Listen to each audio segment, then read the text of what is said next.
The following podcast has an explicit tag. Consider yourself warned. Alright,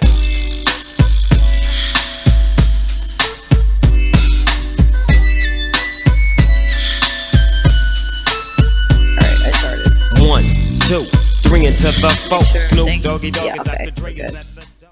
Are we good? Yeah. Well, it looks like it is Monday, October 26th, and we are recording what should be a better episode than episode 13 with Hopefully. fewer bugs and more awesome, maybe more inappropriate comments from Jen to kind of make up for what maybe our wonderful audience couldn't hear last time. Go fuck yourself. Anyways, for those of you who are new to the show, I'm your host, Keith. I'm your emotionally connected to fictional TV characters, John. And we are not another atheist podcast. So, Jen, how are you doing tonight? I'm emotionally traumatized from The Walking Dead. And now there's this whole we don't know if Glenn's dead thing. And I'm like, I can't handle Jon Snow and Glenn not being dead and holding me in a cliffhanger. I can't deal with this. I can't fucking deal with this. I can't. Sounds I can't. fucking awful. I can't deal with this. I can't. This is awful. It sounds that way. However, It really is. if to be fair, my cats might kill each other right now, so... Oh, they're fine. Wow. But at least we'll know one of them's dead. It's true, actually. I can take them to the doctor and have that known for sure. Exactly. Well, when does... No more emotional cliffhangers for me. When does Game of Thrones start back up again? April! Oh, wow, they're making you wait. Cock teases. They're making... Yeah, and the new book's not out yet. The fuck is that? Because he takes forever to fucking... He's got 2 books left and the man's 70. And it came down to the point that he told the producers of HBO how the book ends, how the series ends, in case he dies while writing it. Well, at least he's got that base covered. This fucking series has been going on for 20 years, and no, we don't have a book now. The biggest cliffhanger in the fucking series, and nobody has a book. We're all going insane. Wow, that's... We're all going fucking crazy. Sounds utterly, utterly terrible. Oh, and... It's absolutely awful. My man, Jon Snow has to live. Oh, Jon Snow. Because then I'm resorting to the sister fucker for eye candy, and that just makes me feel dirty. Kinky? Very. Well, I mean, you are in the South, so I guess that's kind of really nothing you're... Yeah, I mean, it's not exactly shocking here, so... it's kind of like an everyday occurrence, or passage, or rite of passage, if you will. Possibly. Which is why I'm not giving my child siblings. One of many reasons. That and the fact that... One of many. That and the fact that you can't handle any more crotch critters. Well, fuck trophies now. That and the fact that I am in a fucking Sahara no man's land right now. There's not even a candidate to be a baby daddy, so yeah. At least there's a cactus nearby. But that won't impregnate me for children to give them siblings. Exactly. I am kinky. Hey, you know... Might resort to that. The first time you try it is the only time it's kinky. Exactly. Never know what you like till you try it, says Abraham Lincoln. I found that on the internet. Yeah, he totally said that with his robot Yep. voice. He totally said that while he was killing zombies. He's saving Glenn right now. That's what he's doing. Ah, I see how it goes. He's saving Glenn right now. So, any other news from The Walking Dead to keep up our fans who I'm sure are just dying to find out what happened? No. That's the major thing. Daryl is still hot, even though he hasn't washed his balls in like 3 years. I don't know, he might be taking showers now in Alexandria, but he doesn't look like he is. He's still hot. Still hot. Well, I mean, to be fair, they can't really maintain their hygiene the way we can now. They don't exactly have... Well, no, they're in the Alexandria they're in the Alexandria safe zone, and they have like full scale houses now. Oh, I know. Running water and electricity, and so they can. Like, In theory, they could. It just... they could. They Everyone also have else to worry about does. the amount of water, though. Everyone else does. Everyone else is nice and clean. Oh, Daryl's also, like, bushman and all that. Yeah, he's like crazy southerner. Lives in the woods. He ran away from home and like lived in the woods for 2 weeks, and no one noticed he was gone. That's because his His dad... parents are drug addicts. Well, yeah, his dad was a shit stain. Yeah, and so was his brother, and so he's like wild woods man. So Rawr. he's still hot. Grr. That's the one southern boy I'd marry. It's fucking Daryl Dixon. There you have it. I wouldn't have believed it if I didn't hear it from your own voice. I would still do Norman Reedus. Don't get me wrong. And he lives in New York, so if I live in New York, that might be a possibility. Norman, if you're listening, We know he is. He's, like, our number one fan. you never know, dude. Like you never fucking know. No, that's true. I mean... You know? We do cater to a niche market, dirty talking atheism. That's totally never been done before. Oh. Wait. Yeah, you heard that right. Eh. Dirty talking atheism, yeah, because that's so fucking cutting edge. Yeah, it's. You never know, like Daniel Radcliffe or Keira Knightley might like be listening to us, or like Helen Mirren. Oh God, Keira Knightley, please be listening to the sounds of my voice, and please tell me it gets you off. I think it would be cool if like Helen Mirren was listening to us. For a second, I thought you were going to say if Helen Keller was listening to us, and I'm sitting here and I'm wondering, I thought I was the one who That made would be bad jokes like that. Fucking hilarious now. I'm Helen Keller! On so many levels. That would be so hilarious on so many fucking levels. Yeah, let's get a PC plug for Helen Keller. Helen motherfucking Keller. Shit! I accidentally hung up on. So that. Apologies, everyone. Skype is being a temperamental little cunt bag and keeps hanging up the phone call. Fucking Skype, I tell ya. Okay, well, it seems as though we've got news we can get to now. Yay. Now that we're all done being nice to each other, catching up on dirty TV shows and whatever. You know, I would risk the bladder infection to fuck Daryl Dixon. I know, I think we talked about Especially that especially in Alexandria where there are antibiotics. Absolutely. Just because you have antibiotics is not an open door to go and get any STI. A bladder infection is not necessarily an STI. It could be if it's transmitted from sex. Oh, shut up. Quit killing my fucking fantasy, damn it. Like I said, I'm in no man's land. I need some fucking new material to work with here. News time! News time, Jen's not getting laid. Alright, we have story number 1, and it comes to us from Salon. The headline reads, "The creepiest daddy-daughter wedding ritual. Please don't let these certified hymen inspections catch on." So, yeah, that's, yeah, I'm still I'm sitting here and I'm ooged out by all of this because sister mommy and uncle daddy, that's creepy enough, but, you know, daddy knowing about the status of her hoo-ha is, that's a little interesting. So I think it's I don't know, the fuck do you call it? Subtitle, yes, the subtitle to this particular article reads, and I think they kind of botched it there. You might want to worry about their proof editor on this one because it reads, "A woman's purity certificate shows how ignorant we still are the female body." Ooh. Yeah, so I think they were supposed to say, "A woman's purity certificate shows how ignorant we still are to the female body." And it is fucking creepy how this article goes.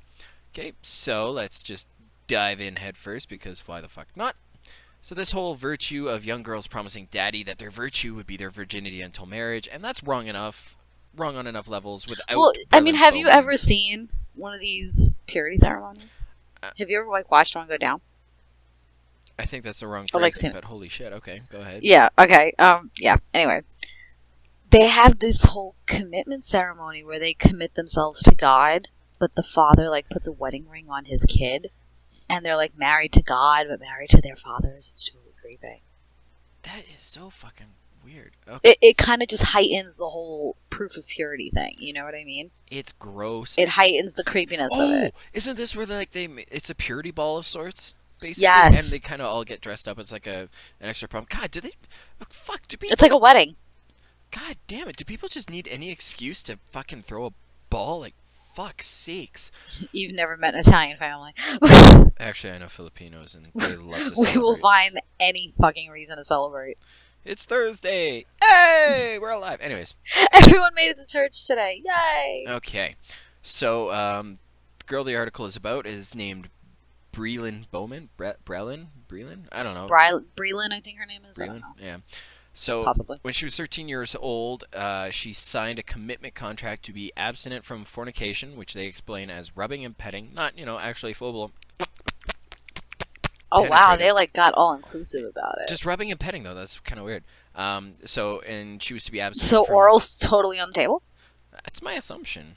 Awesome. We'll discuss that later on. Yeah. So she's abstinent from such activities until she's with the man that God prepped for her, like some lousy fucking line cook. She married gospel singer Tim Bowman Jr. The contract then became fulfilled, at least on her, and I have no idea what the hell her daddy was supposed to give her. I really hope there was like some nice goats. Yeah, I know. We're not allowed to actually sell them for property. Please, take this. Get my daughter off my fucking hands. You can be her first and only. So I cannot stand her nail obsession. yeah. This fucking bitch gets her nails done every 2 weeks, and then her fucking hair too. Oh, Fuck. I know. Fuck the weave alone. I don't even know what a weave is, to be brutal. Actually, I do, I think, but I don't care. So I used to get weaves done. that's nice. So to celebrate her whole little fulfillment of her end of the contract, Daddy Creepiest was presented with a certificate that said she'd been to a doctor to say that her hymen was in fact still intact. So Daddy Daughter here, who've blurred the lines of fantasy and reality with how involved Daddy should be with what goes on between her legs and her, they're posing for a nice picture with the certificate. And just for a little clarity and explanation of who the players in this particular game are, Daddy here is one Dr. Michael A. Freeman, the founder and pastor of Spirit of Faith Christian Center. I don't know what that is. I didn't do enough research. Are you surprised? I'm not. No. So somehow she signed this contract to honor Papa Freeman, and let's be clear, Papa Freeman here is not to be confused with the totally awesome Freeman family from the Boondocks. So don't worry. Oh fuck, I love that show. So the original Bowman, Timmy here, didn't have to do any sort of dedication to anyone to prove his chastity. Is anybody surprised? I'm not. No. So I'm not even entirely sure where we're supposed to begin with this. I mean, let's start off with the obvious, something we're no stranger to. It's this fucking cult of female purity.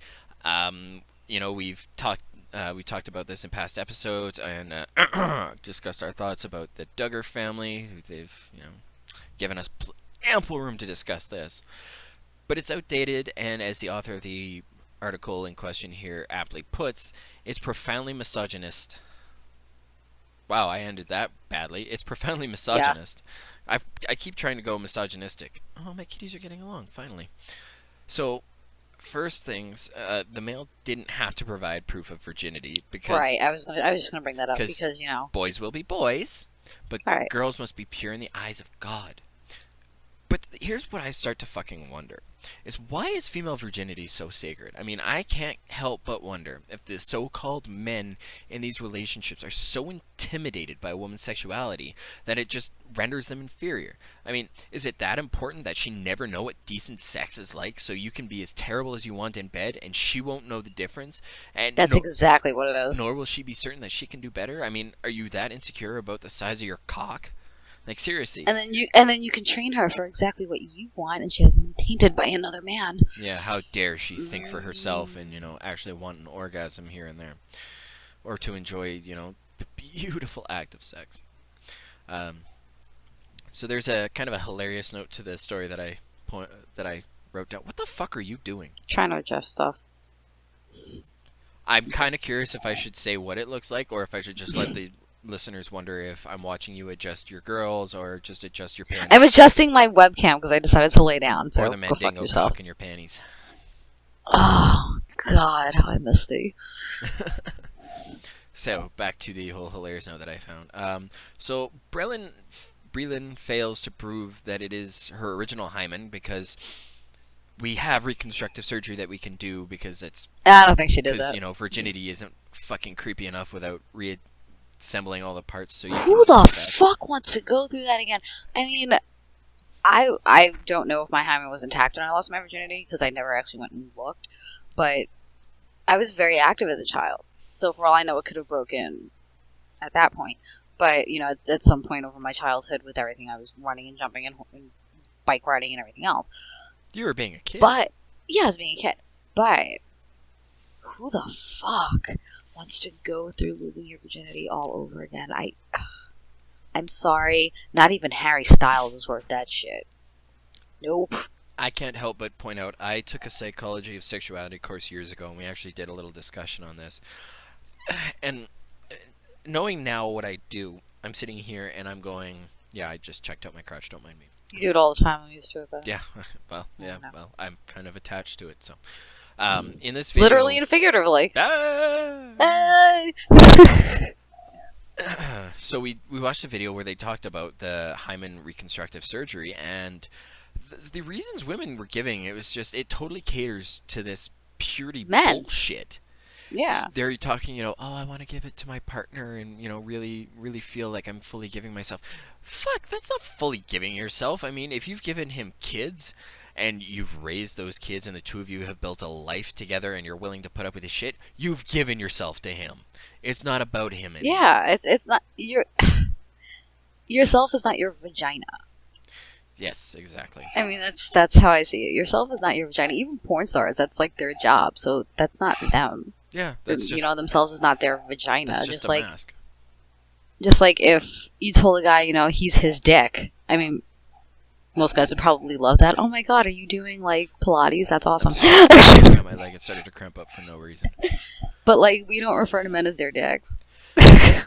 Well, I mean, it's kind of like, when you're pregnant, everybody will pat a woman on the belly and go, oh, good job. Nobody pats me on the dick and says, oh, great job. But I nearly broke somebody's wrist, some stranger's wrist, for touching me when I was pregnant. I don't blame you. Fucking touch me. I have a bubble. This is my danger square. Do you know that strange people will touch babies too? Yeah. People get fucking weird when babies are around. I was shopping and somebody actually touched my son. He was young. He was like 4 months old. Somebody touched my son, so I just put my finger on her cheek and stared at her. And she looks at me, and she didn't know what to say. I was like, are you wondering what I'm doing? She goes, yes. I'm like, you don't like strange people touching you, and neither does he. He's in a fucking doll. And Wow. That's amazeballs. I don't know what fucking nasty shit you've been into, bitch. Fucking touch my kid. So, this certificate, it also doesn't prove that her and...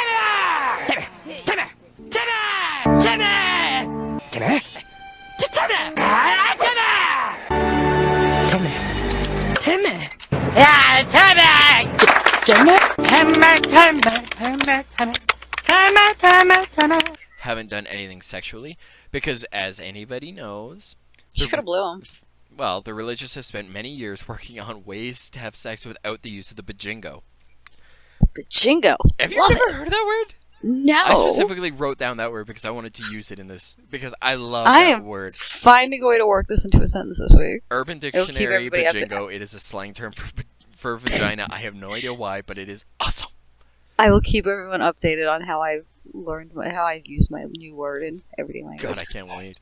So, and another problem that is presented by this whole, here, Daddy, have proof that someone tuned my body sufficient condition so as to be ready for another man certificate. And that it totally fails to account for women who may break their hymens riding horses or for any other reasons. Anything, like... It's a tiny little tissue, and it's not really a gauge of fucking anything. But that doesn't fucking matter at all. I mean... Doing splits, riding bikes, riding horses, climbing a fence, it could tear any way. Literally any way. It can. I mean, I can't begin to imagine the shame that they would place on people who, they haven't had sex, but suddenly because, they were doing an activity and this broke, now they're labeled as bad. Like, a lot of people push girls to do gymnastics, and doing gymnastics will break your hymen. That is some strenuous ass shit I used to do as a kid. As somebody who's had sex with a gymnast, allow me to say I endorse that. Yes, I used to be a gymnast when I was younger. I lost interest in it like my mid-teens, but... And then you found the Kama Sutra and kicked yourself for the rest of your life. No, I can still do that. It's hard for me to get up off sitting on a concrete step, but god damn it, I can do the Kama Sutra. Okay, so we're gonna go back to this whole idea of fucking purity and abstaining until marriage. There's another whole aspect to this that, as I was kind of reading this article, I started kind of musing over. So, abstaining from sex, it does not encourage any sort of positive relationships between both parties. Sex can be a pretty major aspect of a relationship. In fact, it is. I mean, it's a matter of trying to find a right balance between you and your partner. Sex is a huge aspect of a relationship. I mean, it shouldn't be all about sex, but... Exactly. But... So, if you grow up not knowing how to express your sexuality with another human being, then you're in for a really bumpy ride when suddenly you're faced with having to add that component to you that you've never even considered. And this is a major... You're not ready. Or it can be a major emotional event. Especially if you're raised to think that your value is solely predicated upon you being pure on your fucking nuptial night. So you're thrown into this... kind of stalemate relationship because we've all been there where it's like, oh, okay, you're dating and it's cute, and then sex kind of takes it to the whole next level, and then it'll either make or break the situation. We've all been in that situation. Mm-hmm. And, you kind of come into this emotionally immature marriage because you haven't experienced that level of emotional connectivity, and you're now trying to deal with this level of connectivity with somebody else while trying to jump from kind of a kid relationship into marriage. Mm-hmm. You know what I mean? It's like this whole slew of shit that a lot of people really wouldn't be. I wouldn't be emotionally prepared for that shit right now. Yeah. And I've been married. Yeah, you're emotionally and Excuse me. maturity-wise, you're unprepared to experience and properly handle this. It's just, and you're in a relationship now you have to be in for life, because otherwise you're shunned from your community. I mean, right, and I'm that's not more extreme, but at the same advocating running off and fucking everybody. I'm not. I'm very much the type of person that I think it's called a demisexual.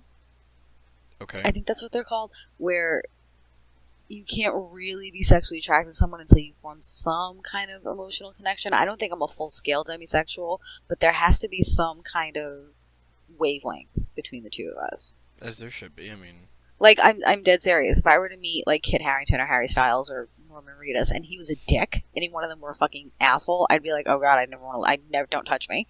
mm-hmm. There has to be some kind of spark. Yeah. And it's more than a physical with me. And I'm not saying, hey, if you want to run out and go fuck people, that's fine. I'm a little weary on children doing that, minors doing that. Yeah. I think that's more reserved for adults, but well, you yeah, shouldn't, that's a whole other conversation. You shouldn't sit there and somebody you really care about be like, no, I can't, because a male-dominated society tells me I'm worth shit unless my fucking hymen is between my legs. Now, if it can be just something that you decide that you want to wait, that's totally respectable. That's based on your own autonomy. But you know what? Yeah, and because that's you're told right from the get-go yes, that without that little, seal of approval, if you will, you're fucking worthless. Like, that's fucking garbage. That's bullshit. So one final note before we move on to story number 2. I'm gonna take this moment and I'm gonna point out that this is a similar reason as to why priests should not be allowed to give marriage counseling. They have no idea what the fuck they're talking about. It. Period. Full stop. End of story. That's it. I just thought about the irony in that. That just hit me. You're going to a priest for marriage counseling who's someone who vowed to never get married. All he can speak of is, well, in the eyes of God this, or even be in a relationship. Like, I wouldn't mind going to a therapist that was never married but had been in, like, long-term relationships, and Brody. He just went for a flying lesson. He and like, had been in relationships and had connected with somebody else like that, or somebody that hasn't done it with anybody. Yeah, it's like, you don't have the experience it takes. That's like my sink exploding and I called the electrician. Fucking thank you. You have the maturity to handle having that type of conversation, but you do not have the life experience required in order to properly parse through all the little nuances. That's You're like giving my 12. That's like giving my 12, 13-year-old niece, giving her my taxes and saying, okay. Yeah. Although there are some 12, 13-year-olds who are just math geniuses, and I would happily have them. Fair enough. That's like me going to my 12-year-old little brother and saying, my marriage is falling apart. What do I do? True. Okay, so moving on. This one I actually found because it's... I didn't find it because it's close to home. A friend of mine in the city posted this, and it's only about 300 kilometers or 200 miles for Americans away from me. This happened up in Edmonton. The title of this article from Vice here, this is called... I love Vice. Oh my god, I love Vice. Jenn's seal of approval right there. Love Vice. I'm totally addicted to their documentaries. Good to know. So the article under question here is called "The Ugliness After the Edmonton Catholic School Board Learned It Had a Trans Student." So just some little explanation on this story. 1 year ago, a 7-year-old unnamed student walked up to her mother and explained that she was, in fact, not her mother's son, but rather her mother's daughter. And sadly, the saddest part about this story, for me, was that a few months after or a few months after this event a year ago, is that she also went to her mother and said, I'd like to end my life. Yeah, so that's a fucking cheerful way to start this. So, throughout the story, the girl is unnamed to protect her identity and just any backlash, because, let's face it, the religious nuts, they can't help but jump onto this and protest and tell her how horrible and evil and sick she is, because that's what fucking religion does. Anyways, before I jump down that one.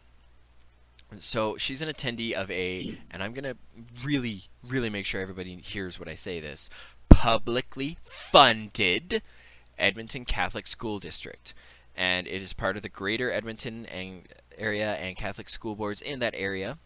Wow, I really just totally botched my own sentence. But anyways, so as part of the Greater Edmonton area, and the Catholic school boards within that area don't have a great track record with transgendered staff or students. Yeah. They pinpointed one example from 2008, Jan Buterman?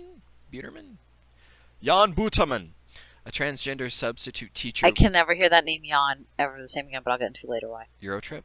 No. Okay. I'll get into it later. So this transgender substitute teacher was fired from the St. Albert Catholic School District. St. Albert, for those of you who don't know, is a small town just west of Edmonton, and it's really nothing special, I don't think. I've been there, and, small towns.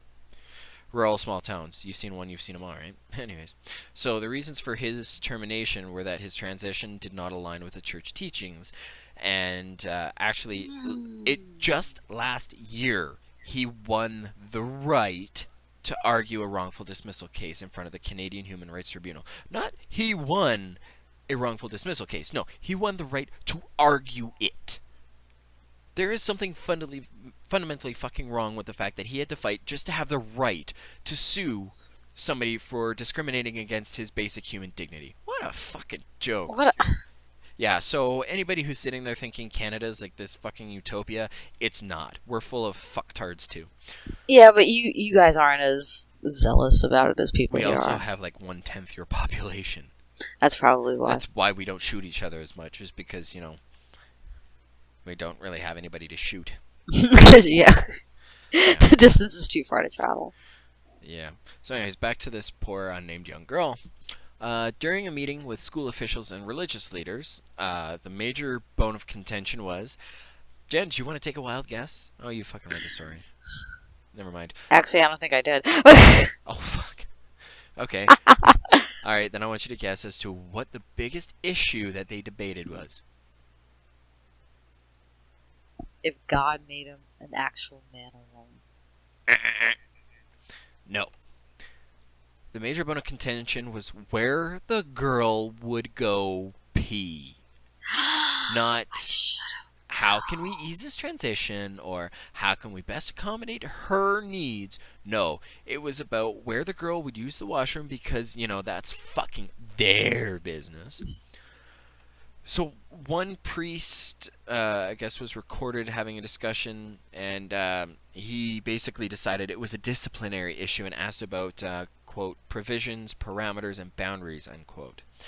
Because, again, a fucking 40-year-old virgin with no real life experience is totally somebody I would come to when faced with, gender dysphoria. It seems legit to me. I haven't heard the term gender dysphoria used in a while. That was really good. I do what I can. I was listening to it on our buddy, the Mr. Hanna, his show. Or the show he's... Mr. Hanna. Yes. We still have to get him on. Yeah, again, harass him about his new baby girl. She's so fucking cute. Oh, she is. Ah. Anyways, now that we're done gushing about a baby.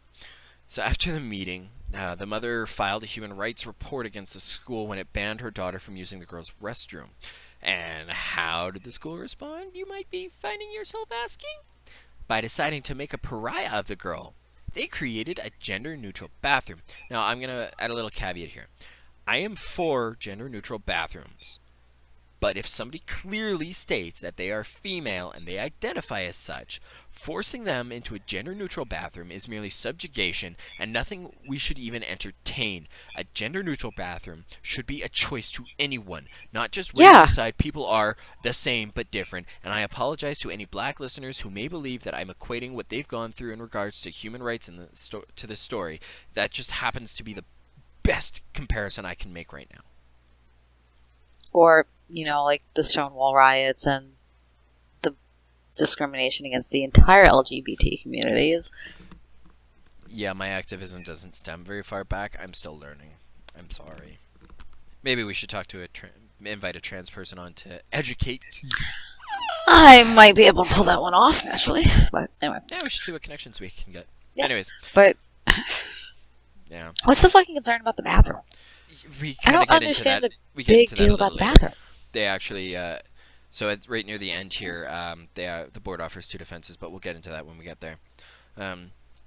So they realized they were in shit, and they kind of had to cave. So they backpedaled and decided that what a wonderful choice of words you used for that one. yeah, right. So the board decided that she could, in fact, use the girls' washroom. Oh, I'm sorry. Did I forget to finish that sentence? She also had to have an escort in order to go to the girls' washroom. Because, it's okay to make somebody feel even worse about herself by making her feel Like she's some kind of predator. well, think about where she's sitting. She's going to feel like she has to inconvenience somebody just so she can be like everybody else. And this is the point I mentioned earlier about how she went to her mother and said she wanted to end her life. Yeah, So, I mean... And again, this is another fucking perfect example of why bishops and priests have no place in public policy. They don't get out and live. They hide behind so-called Catholic You know what? values. And This is a sit and Catholic judge school, human though, beings. correct? This is a private Catholic school, No, or is this public. a public school? Public. Okay, never mind. Then negate my argument. But Yeah, like, you have no fucking life experience. Why are you allowed to tell people how to live? I mean, I'm sorry, but no person who swears celibacy to Jesus or devotes their entire life to Jesus has a grasp on what it means to live a normal life. Unless, of course, they get out, live, and then go to God like on their deathbed like a normal person. or they've done some crazy wild shit when they were younger and found Jesus and Rumspringa! did all that.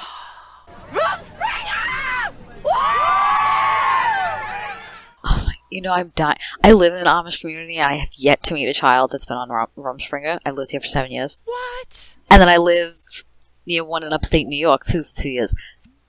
Still haven't met one. I'm dying to meet a kid on fucking Rumspringa. I just want to meet one. Well, something tells me that they're probably not going to listen to this. And I know, it probably but... won't reach the large Amish community. But maybe someone they're hanging out with on Rumspringa listens. And... you could really show them how to live. Could happen. Yeah, that's true. Could happen. So Amish would definitely be a new notch on the bedpost. So that's true. Actually, that would be a story to tell. Yeah, because they basically just run free, and that's all it's about. But anyways, back to the story. So there's another issue that was raised about the whole Catholic school district. Their trustees are being overpowered by bishops. So why are there elected trustees if the trustees are basically just sitting there waiting to be told what to do? It's a shadow fucking council. All you're elected to do is sit there and listen to the bishops and what the good bishop says. And let me tell you... Well, isn't that pretty much what the entire Catholic faith is based on? It's No, one fucking guy sitting there, the Pope, waiting for God to tell him what to do. I'm still trying to figure out exactly what the fuck his role is, because he doesn't seem to have much of a point in the modern... It used to be way more important. Yeah. Like, they actually used to actively run Europe. Well, But now he's just a figurehead at this point. come on, they probably run more than their Oh, yeah. No, but, like, the influence is more well known. shady shit. I Okay. mean, both of our countries come from European ancestry. You know the stories, but... Yeah, true. So there was one of the trustees on the board, and he talked to CBC, the Canadian Broadcasting Corporation, or whatever the fuck it's called. All I know is that it's our national news network, or something like that. Okay. So he told the CBC that he and his faith see being transgendered as, and I'm quoting, a mental disorder. So... At least they didn't say abomination this time. He may as well be, because here's his rationalization. Apparently, so to admit it is a mental disorder, by implicating or expressing a desire to reorder biological sex to gender identity, which is, according to them, arguably a mental state. Like, the What? fuck? Gender dysphoria is a real thing. Do they not know this? These are also the same people that, pray the gay away and send unwed mothers to camps to give, To the to sell their Philippines for their babies. daughters to die, yeah. No, for them to, rip the kid out from their legs and sell the kid, so. Oh yeah, and Planned Parenthood is so evil. Mm-hmm. So, Planned Parenthood's trying to stop your little girl from getting pregnant. You're just fucking sending her off for your grandchild to be sold. That's Yeah. lovely. the members of the board here who are are quite clearly anti-trans they're anti-trans rights. They have denounced being transgender as a serious heresy against both the bishop and the Catholic Church. Ooh, heresy? Have we gone back in time to the 1600s? Hello, 1600s calling. We want our words back. We would like to know that we put men in dresses all the time. This is not heresy. These are not the sins you're looking for. This is not heresy. This is just the normal day on a London street. Hip hip jolly-o and all that. Be sure to put the seat down when you piss. So, yeah, there was one name that stood out. Kowalczyk? I don't know. Kowalfucker. That's Polish. Yeah, probably. So he even went so far as to say that and I want you to sit down and listen to this as I read it. Not discriminating against trans kids is paramount to leading them to death because they are part of the greater LGBTQ youth community who have higher rates of suicide than other teens. That's right. Not making someone want to commit suicide is going to make them want to commit suicide. That little bit of brain fuckery came from an elected official. So what if you have a straight Catholic kid that wants to kill himself? Do you not convince him to kill himself because it's just going to convince him to kill himself? I don't know. My brain's still trying to wrap itself around this. Like, I think my brain is starting to like try to reach around my body and eat the back of my skull. No, I think my brain just heard that and was like, okay, I quit. I'm done, and that's it for the day. Bye. I'm done on this. Okay. Like, yep. So the last little bits of the story here. This is where the mom really steps in and kicks some serious ass. So the board offered two defenses of why they wouldn't allow the girl to use the girl's washroom, and they are: number one, the trans daughter being in the bathroom violates the biological rights of the females, and number two, her being in the washroom somehow violates their safety. So the mom stepped in. Like I said, the mom really kicked some ass. She's saying that her child is not a predator, and they're describing trans people as predators, which they're not. Actually, hang on, let me pull up the story here. Oh, yes, here he goes. So the mom's response, according to the article, is, "You better drop that defense pretty quick, as it sounds like you're implying my child is a predator, which she isn't. And two, you're stating in that statement that transgender people are predators, which they're not." This story also links to a couple of studies or other articles that explain that, transgendered are more likely to be assaulted than to assault people and are one of the most at-risk groups in our society. So, pretty much, fuck the Catholic Church. Fuck the bishop in his ear. Fuck this Kowalczyk douchebag up the I have a question. With a knife. I have a question. Sure. The Pope is all about, like, accepting everyone now, and even the atheists are going to heaven, and while he doesn't agree with the actual action of gays and transgenders and everything else, they're still God's children, blah, blah, blah, blah, blah. He's very Jesus-like. He's very spread the love. Mm-hmm. So are we going to hear anything from him about what this bishop is doing, or is he going to sweep this under the rug? Is this going to be the new Pope's scandal? Fuck no. Come on. This is small time. But I'm saying, is the treatment of the LGBT community, how the scandal for the last two popes prior was the child sex abuse scandal. Is the scandal facing this pope's reign or residency, I don't know what the fuck you call it, is that going to be the treatment of those in the LGBT community and his inability to stand up and his choices to stay silent, just like the other two popes before him and many others before him chose to stay silent on child sex abuse. Even after it came out, they still chose to remain silent. Is this going to be this pope's pariah? Fuck no. Everybody's still going to run around with their tongue up his ass because, he's so moderate, even though he condones murder for blasphemy. But they did that with John Paul II and Ratzenberg, too. When they stayed absolutely silent on children being raped over nearly 100 years. Yeah, but the best part about Ratzinger's papacy was we could make Nazi jokes about his presence in the Vatican. Well, John Paul II was kind of the same way, too. I always found it funny with John Paul II was because they were looking for this transitional pope and they figured he was old. They're just, And the it's man- all marketing. And the man lived for like another 50 years, and the people say it was great. But he wouldn't retire. Fucker.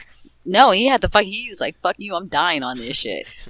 I made it kinda this dug the far, dude. I die here. I kind of dug the dude, but I see a lot of similarities between him and the current Pope, to where, you know, they were very much all about the children, and, you know, Pope John Paul II was very much about the children, yet remained silent on the child sex abuse scandal. Well, of course, so because if they're critical of it, then suddenly they have to worry about, oh shit, where's our Right. money pot?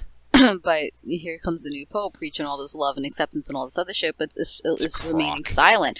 But it's remaining silent on the LGBT community and the injustices going against them. Remaining So I'm silent, wondering- he says he decried them and denounced them as one of the greatest Okay. evils. Yeah, oh yeah, well shit, he did. Okay, so there negates mine.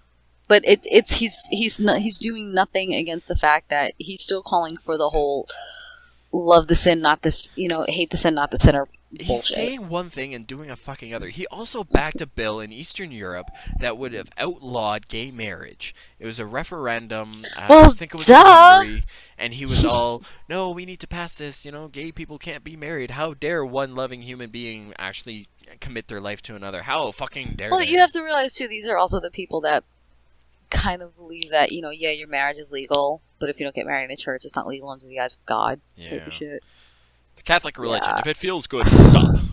Yes, that's it. If you're enjoying it, stop it this very fucking moment. Catholic guilt. Ugh. And Catholic if you guilt. don't stop it right now, your mother, your grandmother, and 4 of your aunts are going to come tell you how bad it is.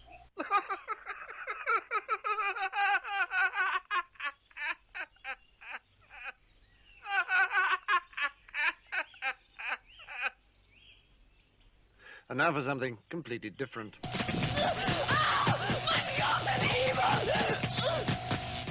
So, Jen, we're going to move on to a story now. This was passed along to us from one of our longtime fans, Chuck. I wanna Chuck, thank right? you for this. Yeah. Yep. Hey, Chuck. Jen, why don't you take us forward on this one? I do want to. I don't want to completely elaborate on this because it's not kind of complete yet. The 9/11 healthcare bill has expired at this point. We're just waiting on it in the Senate to see if it's going to be passed again. Right now, they're working on borrowed time. They're working on reserves.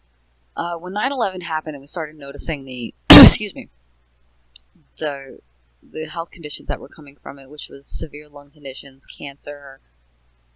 What's that word? Gastrointestinal? Yeah, that thing. Issues were coming up. They created a fund that if you were a response worker with a 9/11 qualifying condition, your entire healthcare was covered. Cancers, lung, shit, whatever. Mm-hmm. Now that we're waiting on a budget yet again, and we're looming a shutdown yet again, the 9/11 bill was one of the ones that was up on top of that, as well as a child nutrition program, and I believe a federal grant program was on the table with those. And it has expired. It has expired, and the funding will run out in September of 2016. So that means that there's thousands. I think they said there was somewhere along the lines between 1,500 and 2,000 workers that are still drawing from the 9/11 account that will not have their cancer meds covered, and I mean these people are dying. These people are dying, and this fucking government doesn't give a shit. It's like the veterans. It's like, oh, okay, you know, you do what we needed you to do. Bye. Mm-hmm. But Republican passed Congress and blah blah blah blah blah. Anyway. I don't want to get too into it because the bill hasn't passed yet, so I don't want to get prematurely angry about it. No, but we should still talk about it. But there's the recap of what's going on, and my personal opinion, of course, naturally, is that it needs to be passed, and these people need to be taken care of. We gotta stop treating people like they're fucking disposable. Mm-hmm. And that's just what it is. They fucking told these guys that they're disposable. These are men that poured 25 years into a firefighter's career. Or there's people that went to fucking work, and it's like, oh, well, you have cancer? Okay, bye, fuck you. Mm-hmm. Meanwhile, they can't work because they're sick. Their condition may be qualifying for disability, which you can't live on. But they're going to be penalized in their taxes if they don't pay for a healthcare plan through the Affordable Care Act. Which is another thing. I'm not going to get into the whole, if you're just above the federal income poverty level, how the fuck are you going to spend money on a healthcare plan that you can't afford to feed your kids, but then get penalized and tax it, whatever. I'm not going to get into this right now. But, heads up, this story will be continuing once we can see if the federal budget has been passed. I don't know what date that is. I don't know when they have until, but I know we have another government shutdown looming. Which, by the way, means that if government shuts down, the troops don't get paid. I have a little blurb that I kind of wanted to say. Sure, go for it. This shit is fucking absurd. The GOP hop on their high horse about America and 9/11, but the people who put their backs into recovery efforts are being cast aside. You know, these are the people who were right there, front fucking lines, putting their lives on the line Absolutely. for other human beings. They're now being cast aside by the same politicians who are using them as nothing more than fucking cattle for the slaughter to further their own platforms. Now, here's something to think about. America. Here's something to think about. Fuck. 9/11 happened, 14 years ago, right? Yep. Alright. You got a 9/11 responder that's got a quote-unquote qualifying 9/11 medical disease. Mm-hmm. This man is dying. His son sees what this attack has done to his father and decides to join the army. Now, the child is sitting in Afghanistan because we're still sending people there. We have a looming government shutdown by the GOP. They shut down the government. That means not only is Dad not getting his meds, but Junior is not getting paid. And they charge it this, national pride and keep America pure and keep America Americans. But you don't want to pay the people that are doing this for you, quote unquote. You don't want to pay the people that you want. If you want to close the borders, you're not paying the fucking people that are expected to guard them. How dare you? It's not your sons fighting. It's not you that are dying. And I don't understand how half a fucking country can look at these people and be like, oh, this is okay. This is totally okay to do. They defunded, they cut funding on the VA. They're getting ready to fucking shut down the government over the 9/11 bill, which is a no fucking brainer. These people are dying for saving lives that you in turn sent their sons to die for. And you don't want to pay either of them. And these are the people that half the fucking country will vote for. And these are the people that claim to be the most patriotic, is what kills me. The Southern America patriotic, meanwhile they're flying a Confederate fucking flag. That's a whole a literal mark of treason against America. But we're not going to get to that, folks, because we don't have that much time and my fucking brain would melt.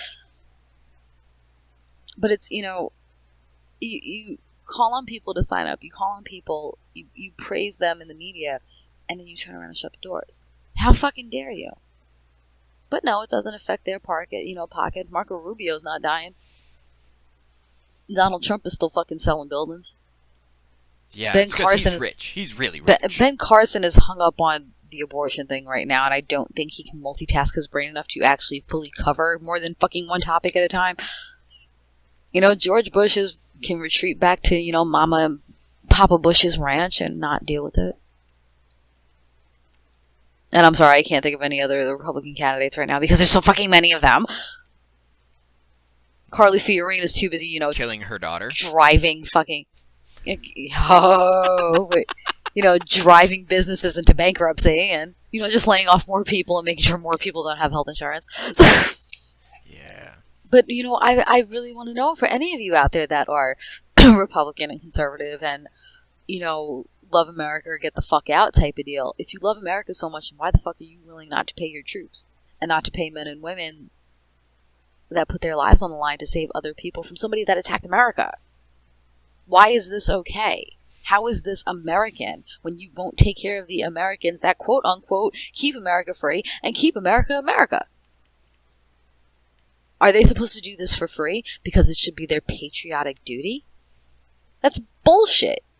And if that's the case, then sign your fucking son up. Sign yourself up. If this is so patriotic that they should be doing it for free, then why the fuck aren't you in line at the recruiter's office? Oh, that's right. Because America wants change, but nobody wants to change themselves. We want to cut the budget, but nobody wants to cut their fat. That's right. And this is something we need to be looking at. You call for change, you say that things are fucked up and things aren't working, but you keep the same fucking people in office that are just keep doing more damage and more damage and more damage because of the fact that you don't want to see something that blows your fucking theory out of the water. We are living in a fucking funhouse right now.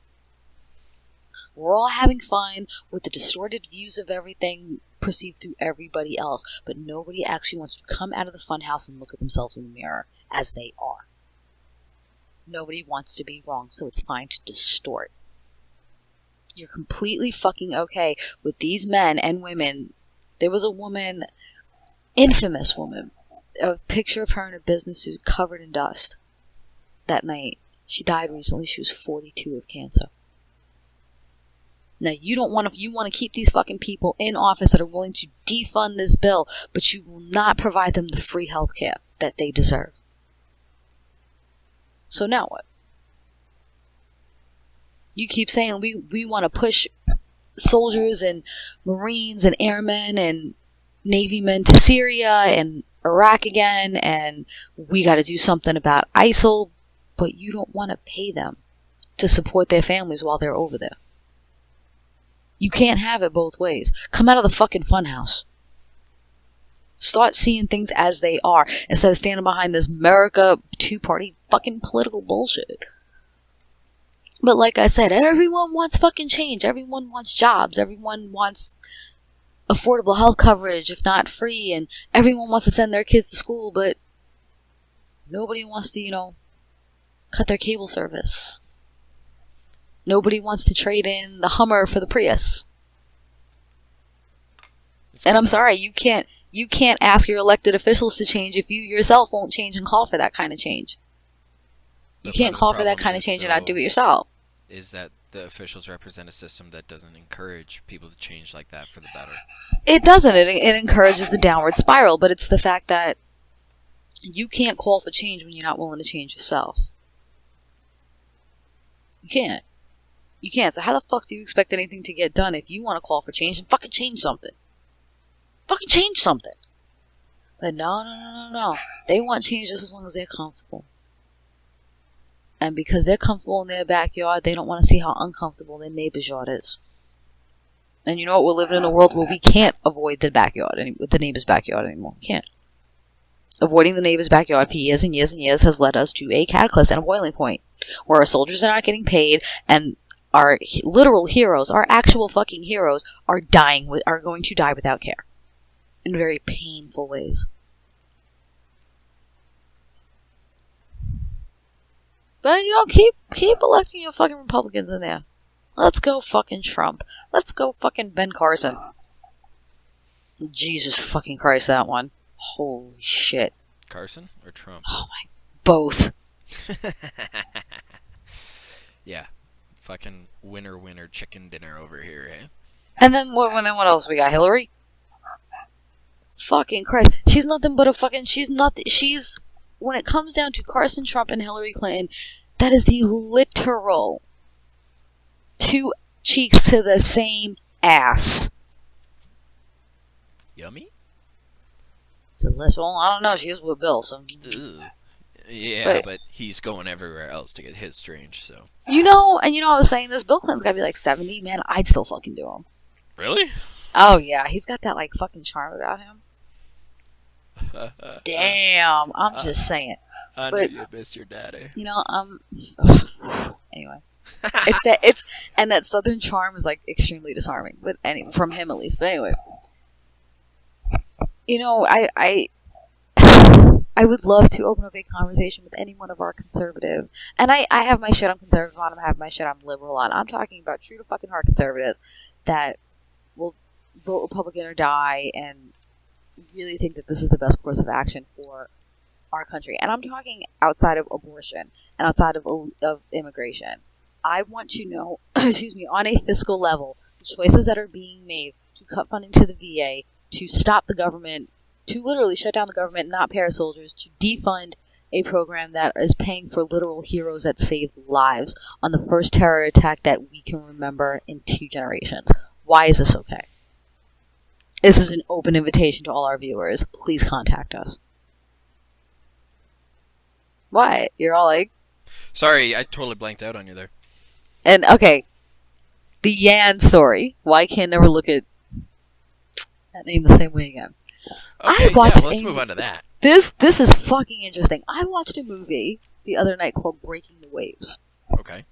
With Stellan Skarsgård and... Fuck, wait, Google, hold on, can't remember her name. I always fuck up this chick's name, like, constantly. And she's, like, in everything, and I can never fucking get her name right. This actually does touch on religion in the most obscene ways. Emily Watson and Stellan Skarsgård. Oh. A lot of nudity, a lot of sex in this movie. Emily Watson, this all takes place in Scotland, like the Scottish countryside, some crazy shit. Emily Watson plays an absolute devout Calvinist. Yeah, right. Now, Calvinists are very much, you have to live your life according to the Bible or you're impure, and God speaks to you through the individual, and it's very much about the church. And any little thing can have you cast out of the church. Calvinism is some hard fucking core shit. Well, she meets Stellan Skarsgård, who's an atheist. Yay! Falls in love with him, gets married. So they're already questioning now her within the church about marrying the atheist and the outsider and blah, blah, blah, and all this other shit. I know, right? I know, this gets better. Oh my god! These people have amazing sex. Sex is fucking mind-blowing. Like with any atheist. But Did you have a cigarette afterwards? I seriously wanted to. There was this whole scene where, like, at their wedding that he brought her in the bathroom in her wedding dress and fucked the shit out of her. I'm like, the fucking man right here. This is the shit. Anyway. Damn! But this woman is kind of very simple-minded. And when she goes to the church to pray for guidance, she talks to God, and then, like, this much sterner, darker voice, God answers her through her. So it borders on, is she really speaking to God or is she crazy? This is the underlying... Oh, she's crazy. I don't think she's crazy, but she's quote-unquote simple-minded. She kind of thinks as a child and... She's not. Whatever, okay. No, she's not. So, she absolutely loves this man more than anything in her life. And he's an oil rigger, he's an offshore oil rigger, and she finds it very hard to cope with life with him out on the rig. So she goes to the church and prays to God to have him come home early. He gets whacked in the head by a fucking piece of machinery and is paralyzed. So, was God really answering her question in this fucked up way? Because she was going through this whole, stop being selfish. I'll take away your love again. That is an awesome picture. I have no idea what I'm looking at, but okay. It's from a movie called Kung Fury. Alright. And, he's deteriorating mentally, and he doesn't want to have surgeries anymore, and he tells her to go sleep with random men so that he can live through her sexual experiences, and it would help him get better. Right? So she prays to God about all this, and all of a sudden God has left her. God has left her, and her ultimate time of need will not respond to her. Yeah, because he's always there whenever anything right. else happens. So she starts fucking everything. And I mean in the most degrading... But she thinks that in her mind, God sent this whole thing to happen for her. This is her fulfillment in life, is that to sleep with these other men because she truly thinks that this makes him better. Huh. And she goes around like fucking everything. I mean, she goes from this fucking nice, what's the word, I'm a modest Calvinist girl. She's wearing these like hot fucking pink shorts and shit, these like pleather red shorts and the fishnet stockings, and the hair is up, and like she goes full out hooker. It's hilarious. Alright, yeah, so, ladies and gentlemen, audible pornography. But it or gets, audible money shot. In order to feed his appetite, it gets more and more degrading to her, and more violent and more degrading to her. And I'm not going to ruin the end for you guys, but... Damn it.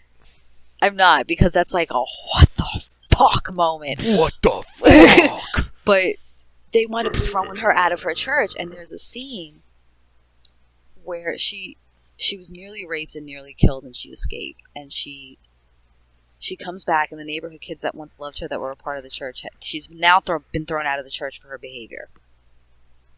Yeah. The neighborhood kids are now ignoring her and throwing rocks at her, and she goes to her mother's house and bangs on her mother's door and begs that she'll be a good girl, and her mother doesn't let her in. So she winds up collapsing at the front steps of the church because the church will no longer let her in. Wow. And this was the absolute pinnacle of, it was the absolute argument of, was God really talking to her, and is God real, and is she fucking insane? Oh, my money's on she's insane. Oh, yeah. Insanely hot! Oh, he went She there. actually was pretty hot in this movie. This kind of like innocence about her made her really hot. And she's a cute chick, anyway. But it's, and Wait, then what's it was this movie called again? Breaking the Waves. You're totally Googling. It's so fucked up. But No, then I'm it's Googling like, Breaking the Waves because apparently I can't type for shit. naturally. But, and then it encompasses this all or nothing mentality within a community to where somebody is very mentally disturbed and somebody obviously needs help and the church cast her aside. So how can you turn around and say, love all God's children when you're so willing to be like, get the fuck out of the church? Yeah, no kidding. But I highly recommend anyone to watch it. It's a great... And they don't make... The emphasis in the movie itself is the relationship between Jan and Bessie, which is the husband and wife. But the underlying theme is the theme of religion and the theme of God. And was he getting better because God really wanted to fulfill this? Or was he getting better because he felt the more she broke off from him and was able to find happiness, the better off he would be, so that she wouldn't be tied to him forever, taking care of him. The great mysteries of life. It lets you draw your own conclusions, especially up at the end, at the very end, because even at the end, it's like, okay, how the fuck did that happen, type of deal. But it's a movie I highly recommend to anyone that is really into questioning whether or not faith and God is real and the role of the church in your life. Well, I mean, there's an argument saying that it's her voice in her head just guiding her actions, and then he's getting better just because he's getting better, and it could have gone either way. I think That's the skeptic in me. she was so unhealthily attached to him Yeah, she could have gone crazy. that he told. Well, she was nuts to begin with, but Yay! I think he wanted her to truly be happy, and that was the only way that he could have found a way to live in his condition. Yeah. Was if he knew that he wasn't a burden on her. So he was trying to push her off to find somebody else so that she could leave. That's quite possible. I think that's what it is, and the more depraved she got, the more disconnected he felt from her. Because she's retreating into this own world of herself to where he's not the focal point in the way that he was. Yes, she's doing it for him, but she's fulfilling these things that are kind of making her more dead inside as a person, so she won't feel that extreme level of sympathy and empathy and caretaker. Interesting. But yes, it's called Breaking the Waves. It's an older movie. It's actually from set up 96. quite... It's from 96. It's actually set up quite interestingly to where it's set up in chapters, and it tells you like the actual chapters of the phases of what this relationship is going through. It's quite interesting. I would really recommend it. It was one of those, I was watching something and phased out, and then this movie came on and got totally caught up in it.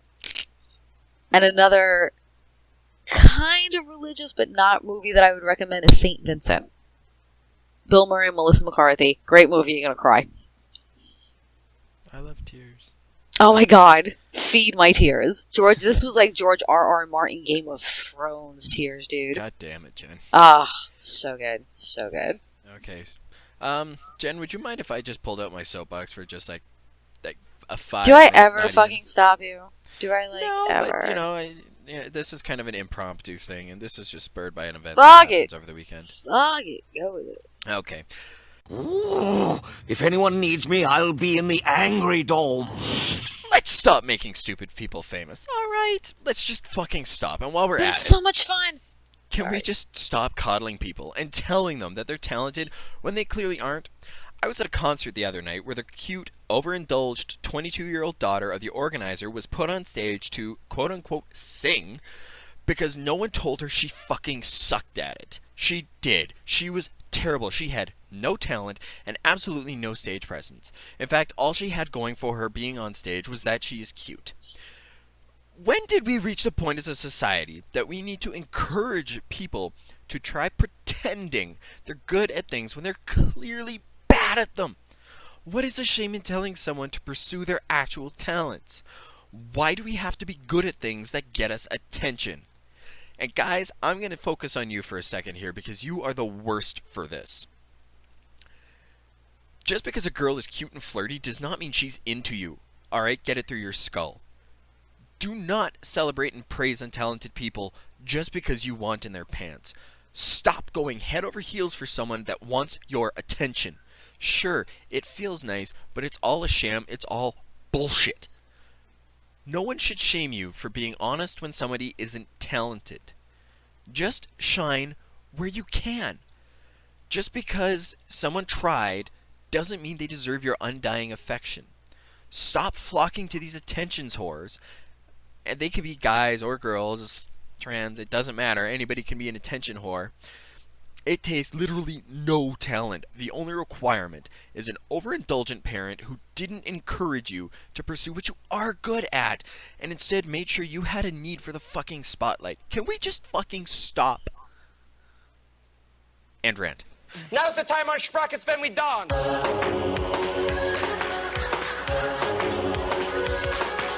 That's all the time we have. Until next time, auf Wiedersehen. I am just so fucking sick. I just found that fucking hilarious. I am so fucking sick and tired of this. Like, honestly, she was terrible. She ruined songs that I didn't even like to begin with. I'm sitting there and I'm watching and I'm cringing in my seat. And I'm going, sweetheart, would you please just... You can stand around and you can have all the attention you want. Just get the fuck out of my field of vision and let somebody with talent on stage. You're hogging the spotlight. You are a selfish bastard. They actually did a study that parents who are these over-aggressive kind of tiger parents, they found that their kids had a hard time coping with the world after they're adults. And that... Whoa, surprise! I know, right? Being that overzealous tiger. Oh my god, everything you do is fucking amazing and it's awesome. And just the fact that I birthed you is a fucking miracle. You little amazing fuck trophy. My fuck trophy is the best thing ever. They actually determined that you're doing a severe disservice to your child by not allowing them to experience failure and that's part of the problem with this whole criticism left behind shit. Like, kids need to learn how to fail. You will learn what you're good at when you know what you suck at. I mean, I'm a mom, and my son's 4, and he's coming on this point where he's now figuring out how to do things, and he's going to fail at it.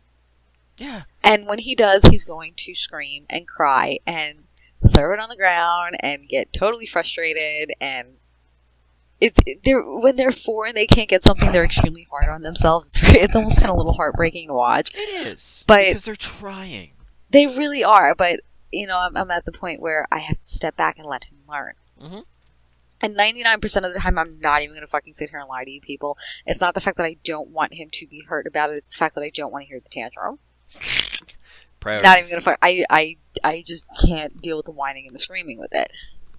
But I have to let him, because if he thinks he's fabulous at everything, he's going to walk into the real world and think, "Well, everything I do is wonderful. So why am I getting fired from my job? Why am I not passing my college courses?" But it's down to the point. You know, why am I not getting a job?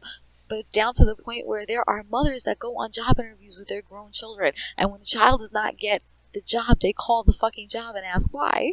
Oh my god.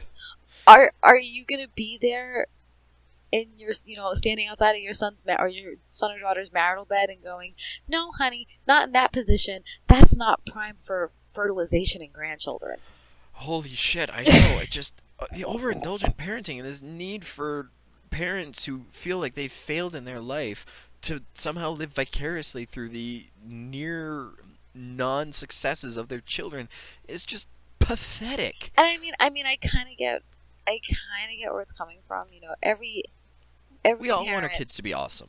We don't want our kids to be awesome, but we don't want our Jen, kids to be hurt. your son is awesome. I love your son, and I think Thank you. But you know, like, we don't want our kids to feel pain or disappointment or be upset. You know, we don't. And tough titties. It's not about you. And I get that, but we come from, you know, from what we've come from these before medicine, farming, and shit times like that. Each generation try to make it a little bit better for their kids, to the point where this has spun wildly the fuck out of control now, and now we're not making anything bad for them. Oh, I know. How dare kids actually find out that the world is shitty. And the world is shit. And you know what? Not everybody's gonna fucking like you. And it you know, and it'll break your heart when you see the one kid that doesn't like your kid and doesn't want to play with them. Oh my god, that's horrible. I haven't been through that yet, but even thinking about it makes me want to cry. But it happens. It's just a fact of life. It happens. And that's why I kind of dig. I don't know how I did it with my son. I just kind of did. I cannot fucking tell you how I did it. Don't fucking ask me for parenting advice. Most of the time, it's the fucking seat on my ass at the moment, and I cannot remember how the fuck I did it.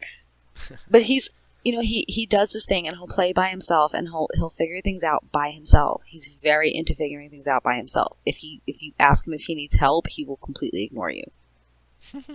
And he'll get frustrated, or he'll figure it out. But every once in a while, he'll just come over, and he'll kind of just touch base with me, and like, okay, everything's fine, and give me a hug, and give me a kiss, and then go back to what he was doing. I have no idea how I did this. And this is another reason I won't have children. I'm deathly afraid that I won't be able to recreate this ever again. It just kind of happened. But I think to me that's the best balance. Is that, you know, I let him go and I let him explore his world because, you know, at this age the world is brand new to him again. And I kind of let him explore his world within reason. I'm not like, you know, letting the child just run around the fucking neighborhood unsupervised. But I'm letting him explore his environment within reason, and I'm leaving him alone to do it. But he knows that there is still a safety base not far. It's not directly on top of me, but there's a place that I can touch base to. And that's the important thing, though, is that you're making it okay for him to fail, and you'll be right there. And he's going to, and it breaks my heart to think about, you know, I was more artistically inclined. Granted, I can't draw for shit, but I was like music and acting and dancing, and but I sucked at math and science. And it frustrated me because I wanted to be so good at it. But my mother let me fail. She let me figure out that there are ways to do it to make it easier, but this is not your forte. Yeah. This isn't what you do. And it hurts to see, and it hurts to see your child get frustrated and think about them failing, but they have to. They do. I don't believe in this participation trophy bullshit. No, because when you fucking get out there and your ass wants to get into the fucking business world, you are going to have fucking competition. And the only thing you're going to get for showing up is paid. You are not going to be the CEO, you are not going to be the partner in a law firm for merely fucking showing up. And then everyone bitches why can't I be rich? And why can't I find this golden opportunity? Because you don't work for it. We come from this generation of participation trophies, so a fucking literal generation of fucking kids thinks if they just show up, they won. So you throw them into the fucking real world, and they don't know what the fuck to do. And it's like, look, helicopter mom, okay? You're on husband number 3, and we all fucking wonder why, because you won't get up out of your kid's ass. Yeah. It's alright, helicopter mom. It's okay for you to put on a TV every once in a while, and let your kid explore their environment.